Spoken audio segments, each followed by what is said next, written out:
తెలంగాణ వర ప్రధాని కాళేశ్వర ప్రాజెక్టుపై ఘోష్ కమిషన్ వేసి కాంగ్రెస్ పార్టీ చేస్తున్న దుష్ప్రచారాన్ని నిరసిస్తూ బీఆర్ఎస్ శ్రేణులు అంబేద్కర్ చౌరస్తాలో పెద్ద ఎత్తున నిరసన కార్యక్రమం చేపట్టింది. నిరసన కార్యక్రమంలో మాజీ మంత్రివర్యులు సింగిరెడ్డి నిరంజన్ రెడ్డి పాల్గొని ప్రసంగించారు. ఈ సందర్భంగా ఆయన మాట్లాడుతూ ఉమ్మడి రాష్ట్రంలో గోదావరి, కృష్ణా నదులపై ప్రాజెక్టులు కట్టకుండా తెలంగాణకు కాంగ్రెస్, టీడీపీ పార్టీలు తీరని ద్రోహం చేశాయని ఆరోపించారు. ఎన్ని కమిషన్లు వేసినా కేసీఆర్ ని ఏమీ చేయలేరని ధీమా వ్యక్తం చేశారు. రాష్ట్రంలో ఒకవైపు యూరియా కొరత, వరదలతో బాధపడుతుంటే రేవంత్ పట్టించుకోకుండా కేసీఆర్ పై కక్ష సాధింపులకు పాల్పడుతున్నాడని ఆరోపించారు. అనంతరం ముఖ్యమంత్రి రేవంత్ రెడ్డి దిష్టిబొమ్మ దహనం చేసి తమ నిరసన వ్యక్తం చేశారు. ఈ కార్యక్రమంలో గట్టి యాదవ్, వాటిటి శ్రీధర్, పలస రమేష్ గౌడ్, నందిమల్ల అశోక్, పరంజ్యోతి, గులాం ఖాదర్, కె మాణిక్యం, చిత్రునాయక్, నరసింహ, విజయ్, ఉస్మాన్, నాగన్న యాదవ్, ఉంగ్లం తిరుమల్, కంచ రవి, స్టార్ రహీం, బండారు కృష్ణ, షేక్ జహంగీర్, సూర్యవంశం గిరి, సునీల్ వాల్మీకి, జోహెద్ హుసేన్ తదితరులు పాల్గొన్నారు.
రీసెర్చ్ అండ్ అనాలిసిస్ వింగ్ అంటాం.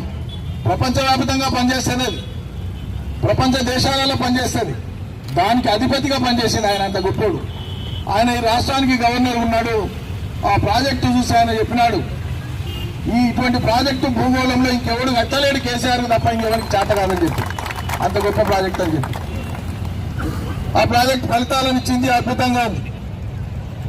తెలంగాణకు వాళ్ళ కాలంలో కాంగ్రెస్, తెలుగుదేశం పార్టీల ఏలుబడిలో 60 ఏళ్ల కాలంలో న్యాయం జరగకపోగా అన్యాయం జరిగిందనేది తెలంగాణ ప్రజలకు తెలుసు.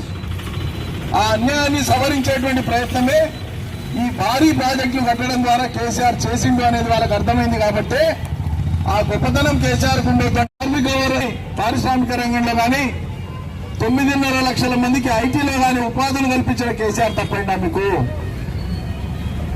ఇలా దొంగలే ఎదుటోళ్ళను దొంగలు అనేటువంటి ఒక నీచ రాజకీయ చరిత్ర ఇలా కాంగ్రెస్ లో నడుస్తున్నది, ఈ ప్రభుత్వ ఆధ్వర్యంలో నడుస్తున్నది. ఎవరు ఇవాళ ఇంత పొడుగు అంత పొడుగు మాట్లాడుతున్నది? ఎవరు మేము కేసీఆర్ మీద ఇచ్చేస్తాం అచ్చేస్తాం అని మాట్లాడుతున్నటువంటి వాళ్ళు పగలు పట్టుబట్టేటువంటి దొంగలు కాదా? లోకం సాక్షిగా అంటే ఆమె ఎదుటోళ్ళని అంటుంటుందట తన నాన్న. వాళ్ళ వైఫల్యాలు, ఏ హామీలు అమలు కాని వైఫల్యాలకు తోడు ఇలా యూరియా మందు అనేటువంటిదే వాళ్ళకు ఒక విషం మంది అయింది. రాజకీయంగా వాళ్ళని పాత్ర వేస్తుంది రేపు రాబోయే ఎన్నికలలో. అందుకే వాళ్ళ మీద ఉండేటువంటి వ్యతిరేకతను తగ్గించుకోనికే ఎదుటోళ్ళ మీద భారీ నింద మోపి దీని మీద ప్రచారం ముందుకు తీసుకుపోవాలనేటువంటి పన్నాగంలో భాగమే శాసనసభలో కనీసం అంతగా దాంట్లో సబ్జెక్ట్ ఉంటే వారంలో 10 రోజుల్లో చర్చలు పెట్టేది ఉండే. ఒకటే పూట జరంతసేపు ఇట్లా మాట్లాడిపించి క్లోజ్ చేసి మేము సిబిఐకి అప్పగిస్తున్నామని తీర్మానం చేసి. అంటే దీన్ని బట్టి ఏమర్థమవుతుంది? కేంద్రంలో ఉండేటువంటి ప్రభుత్వానికి మా గురువు చంద్రబాబు నాయుడు మద్దతు ఉంది కాబట్టి, ఆంధ్రలో మద్దతు ఉంది కాబట్టి నేనేం చేసినా చంద్రబాబు నాయుడు ఆడ లోపటింట్లో నాకు సాయం చేస్తాడనేటువంటి ఒక నమ్మకం రేవంత్ రెడ్డికి ఉంది. మరి మోడీ గారు చంద్రబాబు కోసం తెలంగాణలో కాంగ్రెస్ రక్షిస్తాడా, ప్రజాస్వామ్యాన్ని రక్షిస్తాడా, మనం కూడా రేపు చూద్దాం. రేపు జరిగే పరిష్కారం చేయాల్సిందిగా మిమ్మల్ని కోరుతూ, రేపు రానున్నటువంటి స్థానిక సంస్థల ఎన్నికలు, పంచాయతీలు కానీ, మండల పరిషత్తులు కానీ, జిల్లా పరిషత్తులు కానీ, మున్సిపాలిటీలు కానీ ఏకపక్షంగా బీఆర్ఎస్ ఫలితాలు తీసుకొని వచ్చి అవతల వాళ్ళని బొంద పెట్టాలి రాజకీయంగా. దానికోసం వీళ్ళంతా సన్నద్ధం కావాలి, ప్రజల్ని కూడా సన్నద్ధం చేయాలి. కేంద్రం దగ్గర అభ్యంతరాలు పెట్టినారు, దీనికి అనుమతులు లేవన్నారు, అన్ని రకాల పంచాయతీలు పెట్టినారు, పెండింగ్ లో ఉన్నాయి. అన్నింటినీ కాదని మనం పనులు చేసుకొని వచ్చినాం. ఎక్కడైనా ఒక 5-10 లక్షల ఎకరాలకు నీళ్లు ఇచ్చే ప్రాజెక్టు కట్టాలంటే భారతదేశం యొక్క అనుభవం ఏంటంటే ఇప్పటిదాకా 15 నుంచి 30 ఏళ్ళు 40 ఏళ్ల కాలం పట్టింది. ఏ ప్రాజెక్టు కట్టినా కూడా 15 ఏళ్ళు తక్కువ 30-40 ఏళ్ళు ఎక్కువ టైం తీసుకొని నీళ్లు ఇచ్చినారు. ఈ దేశంలో ఏ ప్రాజెక్టు కట్టినా అదే 45 లక్షల ఎకరాలకు నీళ్లు ఇచ్చేటువంటి కాళేశ్వరం ప్రాజెక్టును కేసీఆర్ 3.5 ఏళ్లలో కంప్లీట్ చేయించి మనగాడు అనిపించుకున్నారు. అది రంగనాయలకు, శక్తులకు, ఈర్షాపరులకు నచ్చనటువంటి అంశం. కడుపులో వాళ్ళ కసిపిసి, కడుపులో మంట, విపరీతమైనటువంటి మంట. ఈ రోజు వరకు మొత్తం కాళేశ్వరం ప్రాజెక్టు మీద అయినటువంటి ఖర్చు 94,300 కోట్లు మాత్రమే. ఎంత? 94,300 పైచిల్కు కోట్లు మాత్రమే. అంటే 95,000 కూడా కాదు, 94,000 పైచిల్కు మాత్రమే. కానీ ఈ ప్రాజెక్టు మొదలైన 3 నెలలకే కాంగ్రెస్ వాళ్ళు ఆనాడు ప్రతిపక్షంలో ఏం మాట్లాడిండ్రు? వాళ్ళు మాట్లాడేది నోరు కాదు, బహిర్భూమికి పోయేటువంటి ఇంకో అవయవం లాంటి వాళ్ళకి గంత గలీజ్ రాయాలి. 2 లక్షల కోట్ల అవినీతి జరిగింది కాళేశ్వరంలో అని మాట్లాడు. మనుషులా, పశువులా? మనుషుల గుడ్డోళ్ళు అట్లా మాట్లాడతారా?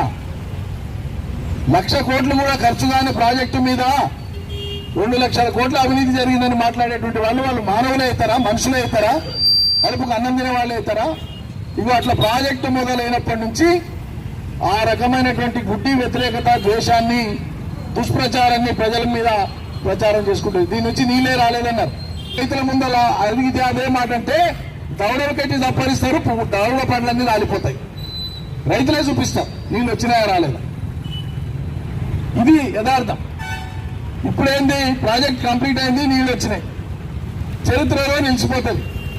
ప్రాజెక్టు గొప్పది, బాగుందని మనం అనుకోవడం కాదు.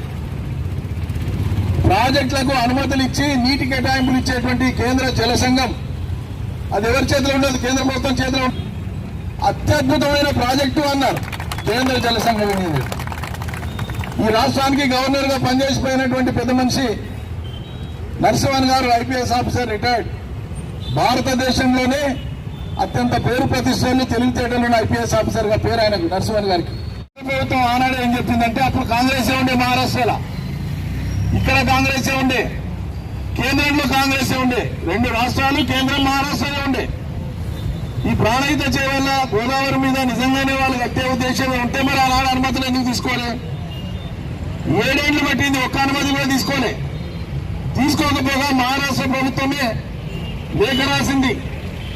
మధ్యప్రదేశ్ దిగువ కొంత భాగం ఉంటుంది, వాళ్ళు మధ్యప్రదేశ్ ముఖ్యమంత్రి కూడా లేఖ రాసిండే. అలా మీరు ఇక్కడ కనుక నియమం ఇది మేము ఒప్పుకోమని చెప్పింది వాళ్ళు. 1. 2 పర్యావరణ అనుమతులు ఉన్నాయి. అక్కడ నేషనల్ శాంక్చురీ ఉంటుంది ఒకటి, జంతువులకు సంబంధించినటువంటిది, పక్షులకు సంబంధించినటువంటిది, దాన్ని ముట్టుకోనికే వీల్లేదు. తర్వాత అక్కడి నుంచి 40 మీటర్లు, ఒకవేళ అది కడితే కూడా లిఫ్ట్ లేకుండా లేదు, ఒట్టి పారవాటకం కాలువలతో వచ్చేది కాదు. అది మొత్తం కలిపి వాళ్ళు చూపించింది 16 లక్షల ఎకరాలు. 16 లక్షల ఎకరాలు అన్నారు కానీ 16 లక్షల ఎకరాలకి నీళ్ళు ఇచ్చే విధంగా అసలు డిజైన్ లేదు, ఏమి లేదు, రావు. 7 ఘట్టాల్లో మహారాష్ట్ర నేర్పుకుంటలేదు. 7 ఏళ్ళు అయింది, తట్టడం అన్నది ఏలే. అసలు డ్యామ్ కట్టాల్సిన కాడ పనులు ఏం లేకుండా, ఒక్క పర్మిషన్ లేకుండా, ఏం పని చేయకుండా, చెవేళ్ళ కాడ ఒక పునాది రాయి, నిజామాబాద్ కాడ ఒక పునాది రాయి వేసి ఆ ప్రాణహిత చెవేళ్ళ నీళ్ళు ఇవే ఈడొస్తున్నాయి అని చెప్పి ప్రజల్ని మభ్యపెట్టి మోసపుచ్చినారు. ఆ పనులు చేయడానికే అడ్వాన్స్ మొబిలైజేషన్ బిల్లులు ఇచ్చి కాంట్రాక్టర్లకు, గుత్తదారులకు పైసలు ఇచ్చి తిన్నారు. ప్రజలు కొరిగింది ఏం లేదు, రైతులు కొరిగింది ఏం లేదు. అందుకోసమే దీని మీద మళ్ళీ అధ్యయనం చేసి మన సర్కారు వచ్చిన వెనువెంటనే గోదావరి నీళ్లను తెలంగాణకి ఇవ్వాలంటే ఒకే ఒక మార్గం, మహారాష్ట్రతో కానీ ఛత్తీస్గఢ్తో కానీ ఇటు మధ్యప్రదేశ్తో కానీ ఏ రకమైన పేచీ లేకుండా, వాళ్ళ నుంచి అభ్యంతరాలు లేకుండా మనం ప్రాజెక్టు కట్టుకోవాలంటే మార్గం ఏందని ఆలోచిస్తే రిటైర్డ్ తెలంగాణ ఇంజనీర్లు, తెలంగాణ ప్రాంతం నుంచి రిటైర్ అయినటువంటి అనేక మంది నిపుణులు, గొప్ప గొప్ప వాళ్ళు ఎవరైతే రిటైర్ అయిన ఇంజనీర్లు వాళ్ళని పిలిచి మీటింగ్ పెట్టి, అయ్యా గోదావరి నీళ్లు మనకు కావాల్సిందే, మహారాష్ట్ర ఒప్పుకుంటలేదు, మరి ఏడగట్టి ఎట్లా తెస్తే ఈ నీళ్లు తెస్తామో మీరు ఉపాయాలు చెప్పండి అని చెప్తే వాళ్ళ ఇంజనీర్లు అందరూ కూడా సూచన చేసిండ్రు. కేంద్ర జల సంఘం కూడా ఏం చెప్పిందంటే మేడిగడ్డ దగ్గర నీళ్లున్నాయి కానీ తమ్మిగడ్డ దగ్గర నీళ్లు లేవు, మీకు సరిపోయిన నీళ్లు లేవు. నీళ్ల విషయమే వాళ్ళు చెప్పేది. సిడబ్ల్యూసీ అనేది కేవలం నీళ్లే చెప్తుంది, ఇతర విషయాలు చెప్పారు వాళ్ళు. నీటి లభ్యత తమ్మిగడ్డ దగ్గర లేదు, మేడిగడ్డ దగ్గర మాత్రమే ఉంది అని 100 ఏళ్ల గోదావరి పరివాహకానికి సంబంధించినటువంటి నీటి పరివాహక లెక్కలకు తీసుకొని వాళ్ళు చెప్పినారు, రిటైర్డ్ ఇంజనీర్లు చెప్పినారు.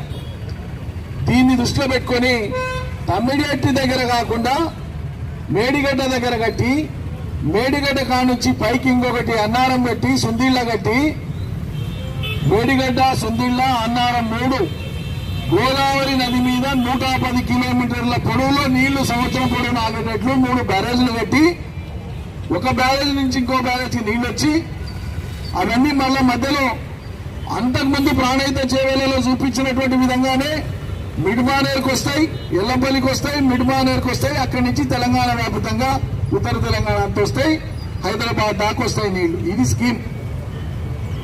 7 ఐటమ్స్ మొత్తం అనుకుంటే ప్రాణహిత చేవేళ్లలో పాత ప్రతిపాదించిన 5 ఐటమ్స్ యథాతథంగా ఉన్నాయి. 2 మార్చింది, ఆ 2 కూడా నీటి లభ్యత కోసమే మార్చింది. ఎగువ రాష్ట్రాలైనటువంటి మహారాష్ట్ర నుంచి అభ్యంతరాలు లేకుండా ఉండడానికే మార్చింది. ఇది చరిత్ర. తెలంగాణకు ఎడుతిరిగి ఏదైనా ప్రాజెక్టు కట్టకూడదు, ఇక్కడ అమలు కావద్దు. ఇది ఆంధ్రప్రదేశ్ చంద్రబాబు నాయుడు వాళ్ళ కుట్ర. మనం కాళేశ్వరం పని మొదలు పెట్టిన ఓ కమిషన్ అనేసి, కమిషన్కి ఏం సంబంధం? కేసీఆర్ ప్రాజెక్ట్ ఎడగట్టాలో చెప్తాడు, కేబినెట్ తీర్మానం చేసి ఎన్ని డబ్బులు కావాలో ఇంజనీర్లు చెప్పిన దాన్ని కేటాయిస్తారు, పని ఇంజనీర్లు చేస్తారు. పనిలో ఏమన్నా తేడా వస్తే ఆ ఇంజనీర్లు బాధ్యత వహిస్తారు. కానీ ప్రాజెక్టు కట్టినటువంటి కేసీఆర్ తప్పు చేసిండు అనేటువంటి విధంగా ప్రజలను నమ్మబలకనికే, ప్రజలకు తప్పుడు అభిప్రాయం కలగనికే ఒక కమిషన్ వేసి వాళ్ళ అదుపాజ్ఞలో పెట్టుకొని, ఆ కమిషన్ కూడా సమగ్రమైన విచారణ ఏం లేదు, దాంట్లో సమగ్రమైన అంశాలు లేవు. ఏం లేకుండానే దాంట్లో ఎంతో ఉన్నట్లు భ్రమలు కల్పించి మేము సిబిఐకి ఇస్తున్నాం అన్న. సిబిఐ కాకపోతే డొనాల్డ్ ట్రంప్ గారికి ప్రపంచ పిచ్చోళ్ల సంఘ అధ్యక్షుడు ఉన్నాడు, మీకు అధ్యక్షుడు అవుతాడు, వాడికి ఇచ్చుకోండి ఎవడొద్దన్న. వెంటక వాసి కూడా మేము భయపడేది లేదు. కానీ ఇక్కడ విషయం ఏంటంటే రాహుల్ గాంధీ కాంగ్రెస్ పార్టీ నేత, ఈ దేశ ప్రతిపక్ష నాయకుడు, ఆయన దేశమంతా తిరుగుతున్నాడు. భారత్ జోడో యాత్ర పెట్టి 3000 కిలోమీటర్లు తిరిగిండు, సంతోషం. ఇప్పుడు కూడా బీహార్లో తిరుగుతున్నాడు ఆయన. ఆయన రోజు మాట్లాడే మాట ఏంది? మోడీ గారు ఈ దేశంలో తమకు వ్యతిరేకమైన రాజకీయ పార్టీలను కానీ నాయకులను కానీ సతాయించనికే ఐటీని, ఈడీని, సిబిఐ అనేటువంటి కేంద్ర ప్రభుత్వ సంస్థల్ని దుర్వినియోగపరుస్తున్నాడని రోజు రాహుల్ గాంధీ గారు మాట్లాడుతున్నారు. సిబిఐ అనేటువంటిది నరేంద్ర మోడీ జేబు సంస్థ అని కూడా మాట్లాడుతుండే రాహుల్ గాంధీ. మరి రేవంత్ రెడ్డి అనేటువంటి ఆయన ఈ రాష్ట్రంలో మోడీ కోసం పనిచేస్తున్నాడా, రాహుల్ గాంధీ కోసం పనిచేస్తున్నాడా? వాళ్ళ చర్యల ద్వారా ప్రజలు అర్థం చేసుకోవాలి. అందుకే ఈ నిరసన ద్వారా విషయాలు ప్రజలకు చెప్పడానికి మనం కోరుకున్నాం. వాళ్ళు వేసినందుకు ఎవరైనా భయపడ్డాడు ఎవరు లేడు. కేసీఆర్ అసలే భయపడ్డాడు కాదు. రాక్షసుల్లాంటి తెలంగాణ వ్యతిరేకులకు ఎదురొడ్డి నిలబడి తెలంగాణ తెచ్చినండి మీరు వెంట్రుక కూడా బిక్కలేరు. సన్నాసులు అక్కడుకున్నారా? మీరు ఏం చేస్తే ఏం బిక్తారు? మీ కడుపులో ఉండేటువంటి కసి తీర్చుకోనికే పట్టుకుపోతాం అనుకుంటుండొచ్చు, కానీ తెలంగాణ అగ్నిగుండం అయితే బిడ్డలారా ఖబర్దారు. తెలంగాణ రాష్ట్ర సాధన కోసం టైం వస్తే తెలంగాణ ఒక్కటైతుందని సందర్భం వస్తే ఒకటైతుందని సకల జనుల సమ్మె చేసి ఎట్లా ప్రపంచానికి నిరూపించిందో ఇవాళ మీ దుశ్చర్యల మీద కూడా తెలంగాణ సమాజం అదే రకంగా ఏకం కాకపోతే రేపు చూడండి ఏం జరుగుతుంది.